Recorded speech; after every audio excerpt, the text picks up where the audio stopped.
السلام علیکم برخوردار. میں ممنون ہوں آپ کا آج کی دعوت کے لیے. مفکر پاکستان کو ہمارا بھی سلام ہو. علامہ کیا حال ہیں آپ کے؟ ہم اپنے حال پر کیا تبصرہ کریں، حالات تو اس قوم کے جاننے کے لائق ہیں. علامہ ابھی تو آپ آئیں اور اتنی مایوسی، کہیں واپسی کا ارادہ تو نہیں ہو گیا؟ مجنون نے شہر چھوڑا تو صحرا بھی چھوڑ دے. بیٹا تمہاری مرضی چلے تو ہمارا جینا محال کر دو. علامہ اب ایسا تو نہ کہیے، ہمارے بچپن کا خواب اب جا کر پورا ہو رہا ہے. آپ کو بکلم خود اس طرح اپنے سامنے دیکھ کر خوشی سنبھالی نہیں جائے. تو علامہ یہ بتائیے کہ آج کے مسلمان کے بارے میں اب آپ کیا کہتے ہیں؟ انوکھی وضع ہے، سارے زمانے سے نرالے ہیں. یہ عاشق کون سی بستی کی عرب رہنے والے ہیں. بیٹا ہر دور کے مسلمان اپنے اعمال سے پہچانے جاتے ہیں. اور عام مسلمانوں کو تمہیں یا مظلوم یا محکوم ہی دیکھتا.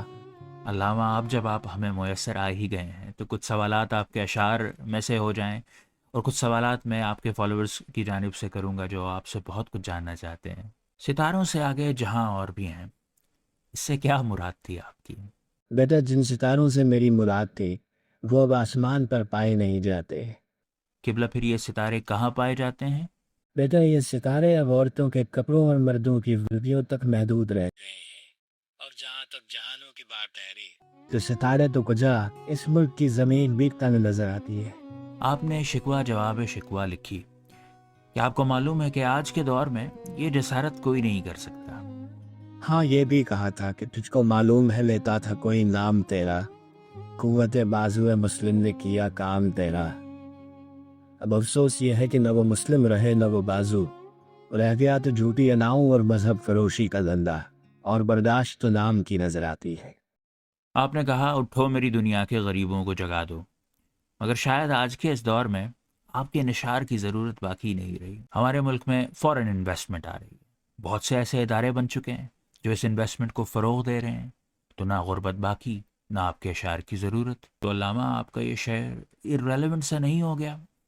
بیٹا ہر بات سے اتفاق کرتا ہوں، بس ایک تصحیح کر لو. غربت نہیں غریب نہیں رہے. تو لو واپس لیے دیتا ہوں اپنا شعر. اس طرح کی بہت سی درکیانوسی باتیں کر چکا ہوں. یہ باتیں تو ایک مظلوم قوم کے لیے تھیں، ایک بحث قوم کے لیے نہیں. تمہیں وہ ترقی مبارک ہو جس کی وجہ سے تم یہاں دیار غیر میں بیٹھے ہو. قبلہ آئینہ دکھانا تو کوئی آپ سے سیکھے. چلیے کچھ سوال آپ کے مداحوں کی جانب سے پوچھ لیتے ہیں. کچھ سخت سوال ہوں گے اور کچھ نرم. امید ہے کہ آپ ان کا برا نہیں منائیں گے. تو پہلا سوال معاویہ کی جانب سے، جو آپ سے جاننا چاہتے ہیں کہ آپ کے شاہین کہاں غائب ہو گئے. یہاں شاہینوں سے کیا مراد ہے یہ میں آپ پر چھوڑتا ہوں. آوے بیٹا افسوس کہ شاہین میرا پہلا شعر پڑھنا بھول گئے، اور اب سوائے قصر اور سلطانی کے اپنے دامن میں اور کچھ نہیں رکھتے. اب تو ہوا کے جھونکوں کا سہارا ہے کہ تمہارا نشیبند محفوظ ہے. اس گھونسلے سے آتی نالو فریاد کو اب خدا ہی دیکھے.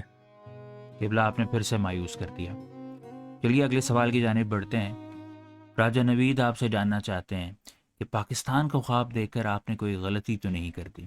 تجھے کیوں فکر ہے گل دل صد چاک بلبل کی، تو اپنے پیرہن کے چاک تو پہلے رفو کر لے. اور خردار کب تک میرے خواب کو رو گے اور بیچو گے. میں نے خواب دیکھ کر اپنا فرض پورا کیا. اب تم نے کیا کیا سوائے دانزن ہونے کے؟ قبلہ بات تو آپ کی بالکل درست ہے.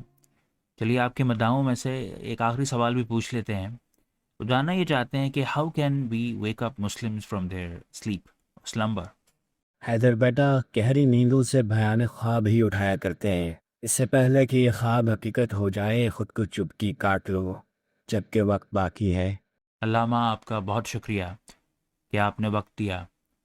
جاتے جاتے اپنی قوم اپنے بچوں کے نام کوئی پیغام اگر دینا چاہیں تو وہ کیا ہوگا؟